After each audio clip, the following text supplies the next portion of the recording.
Welcome back to Wits University, and we're looking forward to a good couple of days. The reason why we are here, importantly, there are two primary... We are at the Global Labour University's alumni workshop for 2018. We are at the Wits Club at Wits University, and this workshop has brought together alumni from a variety of African countries and trade unions that have come back to Wits University to present on the research that they have and continue to carry out over these last couple of years, and particularly since having left the Global Labour University program here at Wits in Johannesburg. As trade unionists, I think we really have to do a lot. There's a lot left that has not been done that we need to do so that we can be able to organize the vulnerable workers out there. When you look at organizing through WhatsApp groups and Facebook, for the young guys, it is capturing most of them. But when you use other methods, like going to the industry and organizing from there, from the ground, they'll not listen to you. So when we join the union, we have the 2% we are deducting, but with a limit of Kenya shillings 1,500 maximum.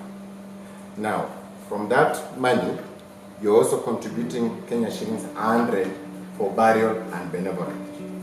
So if you don't die, your money is still saved there. So if you have saved your money for almost 10 years, it is your money that you have saved that you use to buy land. The theme for the workshop this week has been innovative organizing. And we've had 12 presentations from different alumni from the different programs, including our Honours and Masters program, as well as our Engage program, that have presented on defining and also providing examples of innovative union and trade unionist practice that is taking place on the African continent.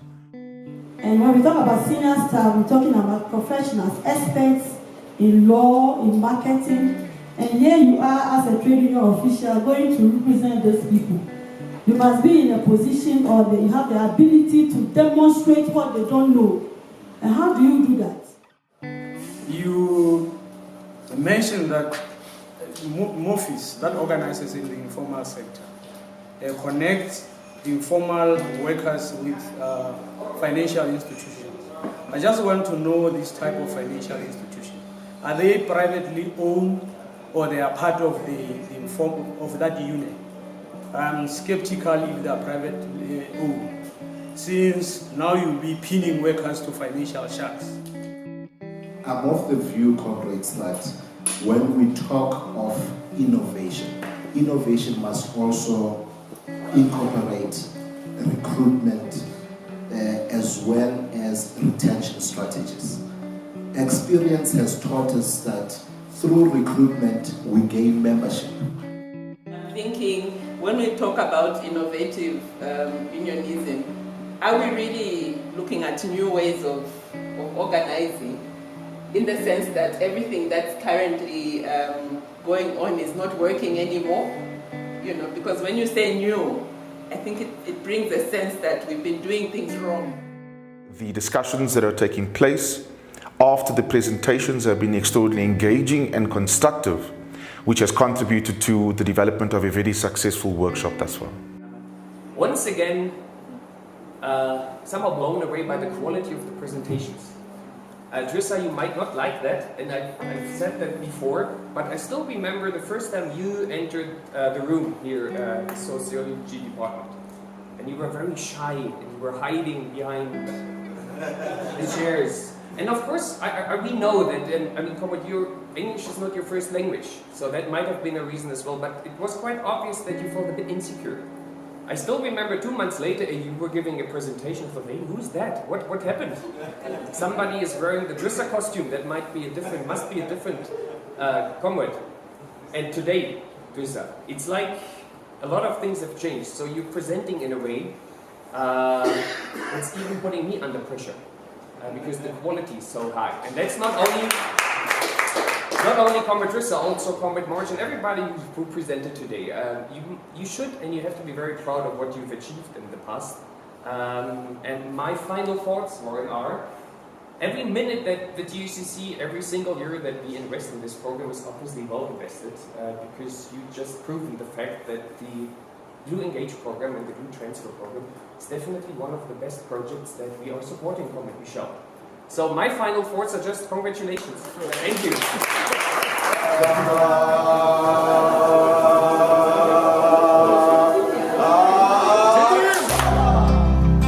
I echo what Bastian and others have said about the quality of your presentations, and it's really very gratifying to see how you've all developed and how you are able to take the ideas from the university and what you've learned here and develop them in your own organizations. After all is said and done, our keynote speaker, Professor Eddie Webster, as he always does, leaves us not only with key challenges, but also with key pieces of inspiration that we can take forward in the work for development and the transformation of trade unions and building trade union and working class power on our continent. My sense, as you know, as some kind of way of trying to pull it together here, is that the challenge is how to develop organizational flexibility that allows you to adapt the organization to support innovation. That's what I'm wanting to pose to you this afternoon is the question of that came up of, and look, we know the story of the dodo, right? Who didn't adapt. So the question is, given the changing world of work, given the forces that we've mentioned here, the question then is how to become more organizationally flexible so that you can actually support innovation. And I want to suggest to you, I think the problem is, listening to you, that our unions are the prisoners of tradition.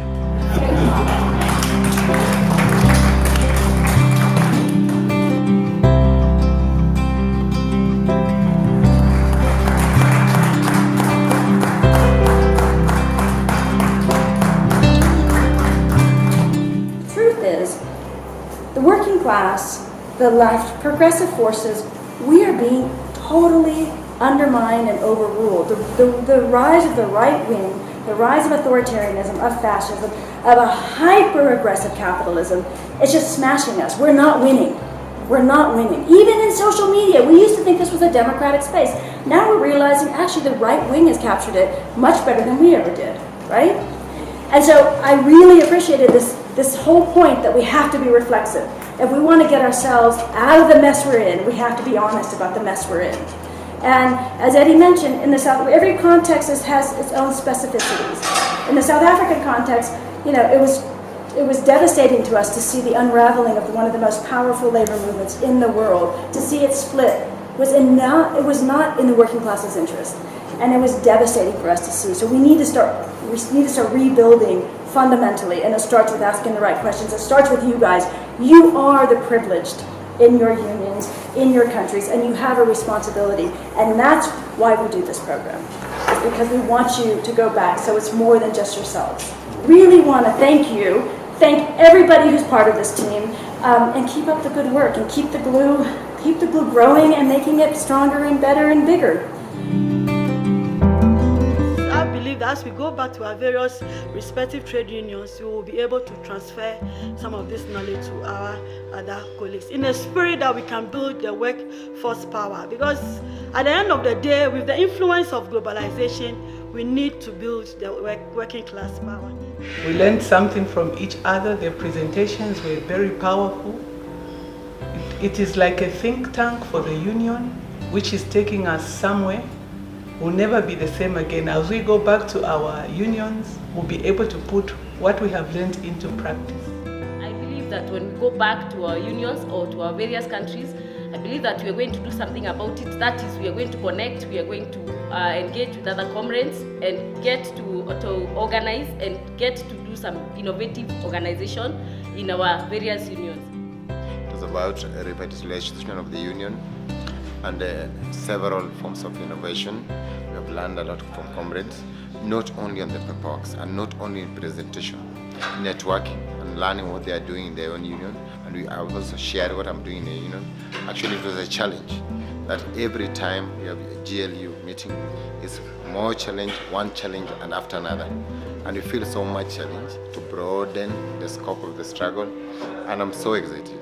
I want to encourage all the comrades from here that everything we have learned, what we have gained, and the bad that you have seen we're doing, we go back and change the narrative and the renewal of the union, because the struggle must continue.